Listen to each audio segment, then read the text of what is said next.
The IAB Tech Lab has a lot on its plate. Earlier this year, it unveiled a 5-part plan for its 2023 priorities, encompassing advanced television, consumer privacy, addressability, the ad supply chain, and cross-media measurement. I'm Michael Depp, editor of TV News Check, and this is Talking TV. This week, I'm with Tony Katsur, the CEO of the IAB Tech Lab, to talk about the organization's ambitious roadmap for the year, particularly the Advanced TV Initiative. We'll talk about how he's going to try to get everybody to get along to foster the interoperability that everything hinges on, and how privacy and sustainability will factor into it all. We'll be right back with that conversation.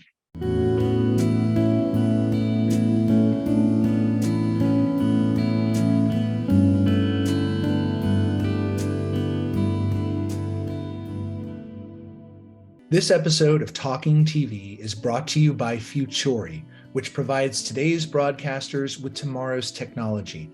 That includes podcasting system Post, which can extend your newscast's reach by automatically turning it into a podcast in a way that requires little to no work from your team. Learn more about Post at futorimedia.com/post4TV. Welcome, Tony Katsur, to Talking TV. Thanks, Michael. How are you? Good to see you. I'm well, thanks. Good to see you. It's been a while. Yes. So, Tony, for those who aren't familiar with the IAB Tech Lab, what's your remit? So the IAB Tech Lab was spun out of the IAB almost 9 years ago, March of 2014. The Tech Lab was spun out of the IAB. Our remit is we are the global trade body that sets technical standards for digital advertising across the internet. We differ from the IAB in the sense that the IAB is, as most know, their remit is the US. As a technical standard setting body, we are akin to, think of us as the advertising version of the W3C or the IETF. So we set the technical standards and steward technical protocols like the RTB protocol, VAST, the VAST standard. We work closely with IAB Europe on things like the TCF, which is the Transparency and Consent Framework, to comply with GDPR. That's our remit. We are focused entirely on setting technical standards, technical best practices, providing, in some cases, software to the industry to support things like viewability through our Open Measurement SDK. But that's our focus. That's our remit globally. And are you an accrediting institution? We do certification against people coming into compliance with some of our technical frameworks, like the Open Measurement SDK. So we will certify organizations that are using the Open Measurement SDK that they're in compliance with how it's deployed. Our data transparency standard, we also do certify compliance with our data transparency standards as well. So there is some compliance and certification work that we do around our technical frameworks that we support for the industry. Okay, so 5 key areas of focus for your organization this year, and we'll try to touch on most of them, but most compelling to our TV News Check readers and viewers will be the Advanced TV Initiative. So tell me about that.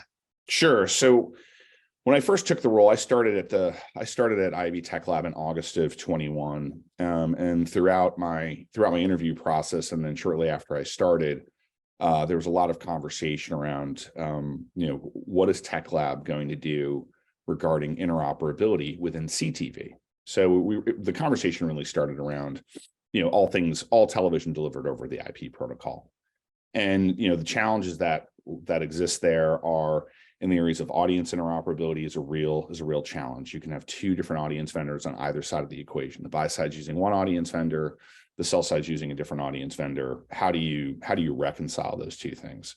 Mm-hmm. So as I started down that path, I discovered, and working in the TV industry prior for 4 years during my tenure at Nexstar, it became very apparent to me quickly that there are interoperability issues, not just within the CTV ecosystem, but also in legacy linear television. There's reconciliation challenges across, if you're doing a buy across broadcast, cable, satellite, addressable linear, and CTV, you run into reconciliation issues, you run into audit challenges. So what started as a CTV focused initiative blossomed into something that we thought could transcend all television environments. And that's what led us to our advanced television initiative. And our charter there is delivering some framework, some technical framework, set of best practices to solve for universal reconciliation, universal audit, audience interoperability, creating strong anti-fraud mechanisms in CTV. Because as more, linear television, the good news is that it's fraud free. The bad news is that, it's always been a closed ecosystem, which is why it's fraud free. The new world of streaming television, or CTV, is delivered over the internet, and there are issues with fraud in digital advertising. And if you follow fraud follows the richest unit economics and the biggest budgets. It's television. So we wanted something also. The fourth pillar of our charter was something that could also combat fraud as more TV moves to a streaming environment. And then fifth was solving for frame accurate replacement was important as the television industry moves to an impression-based ad market, which, we're already seeing the early days of that occur, even in linear. So how can we support something that was frame accurate from an ad replacement perspective?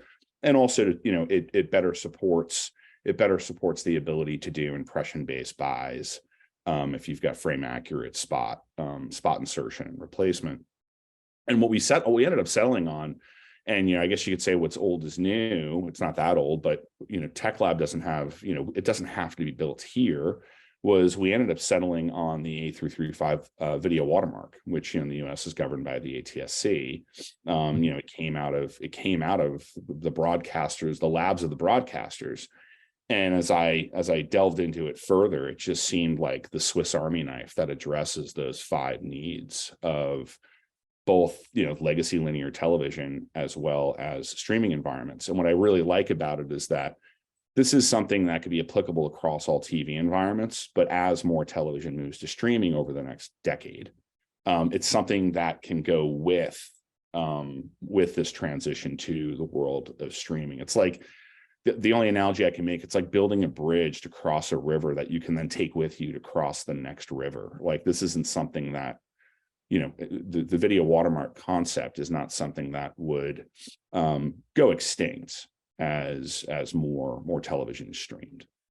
Okay, because I got to tell you, from the outside, all of this looks like a giant Gordian knot to untangle. Yes.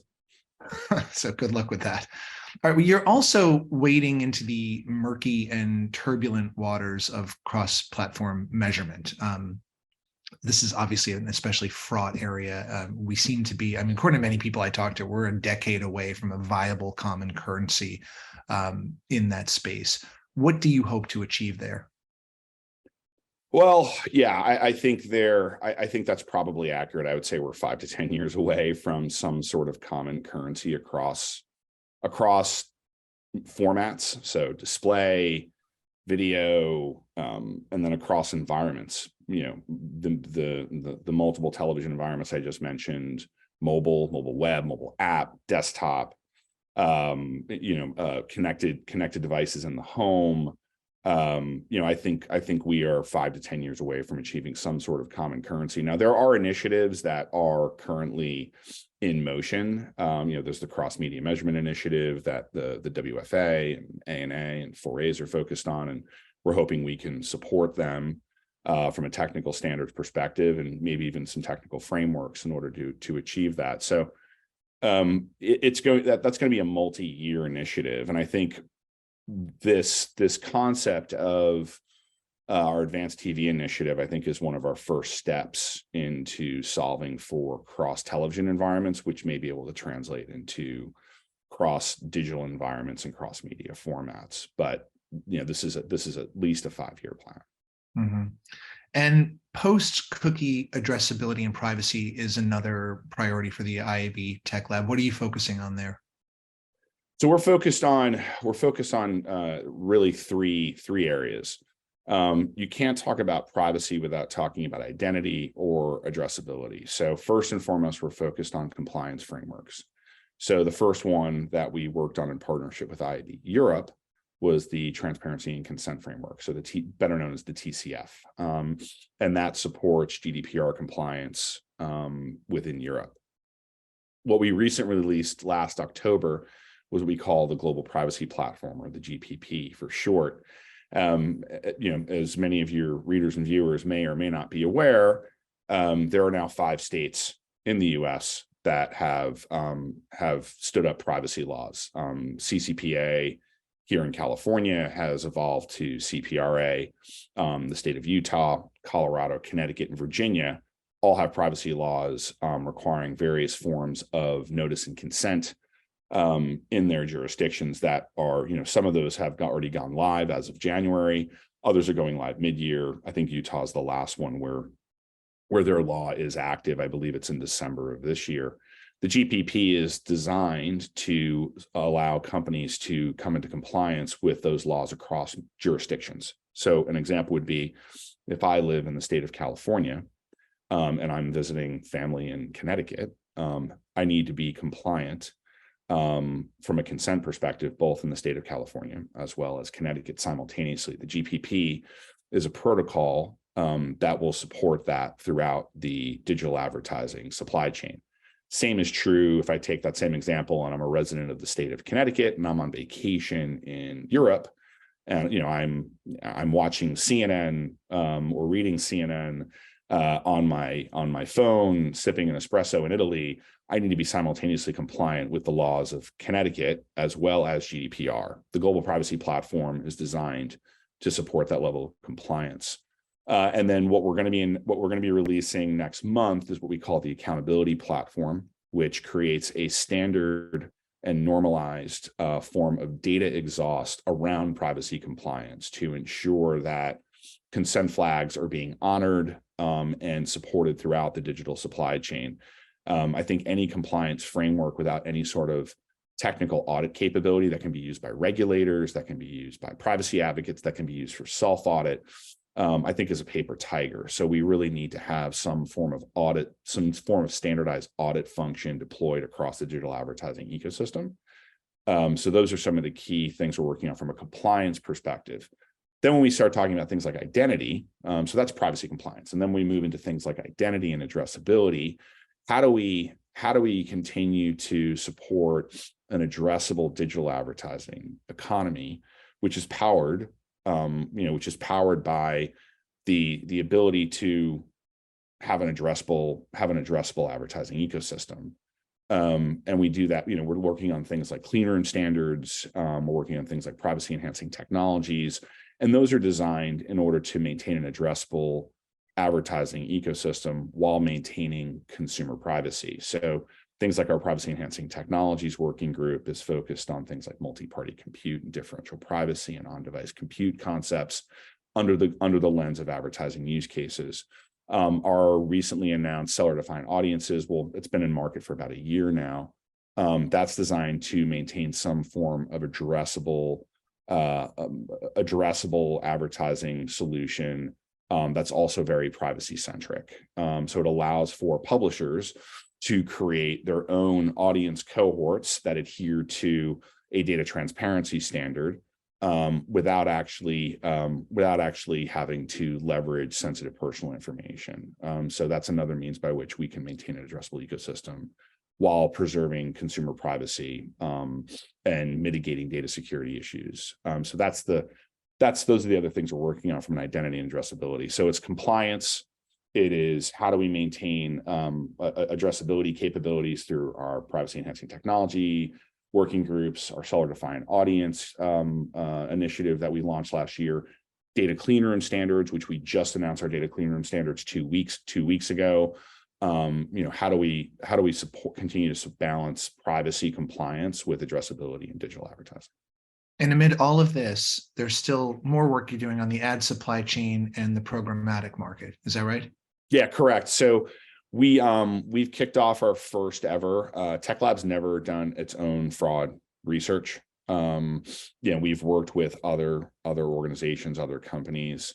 We've read the studies that many in the industry have read as well. I wanted Tech Lab to do its first ever fraud research for 2 reasons.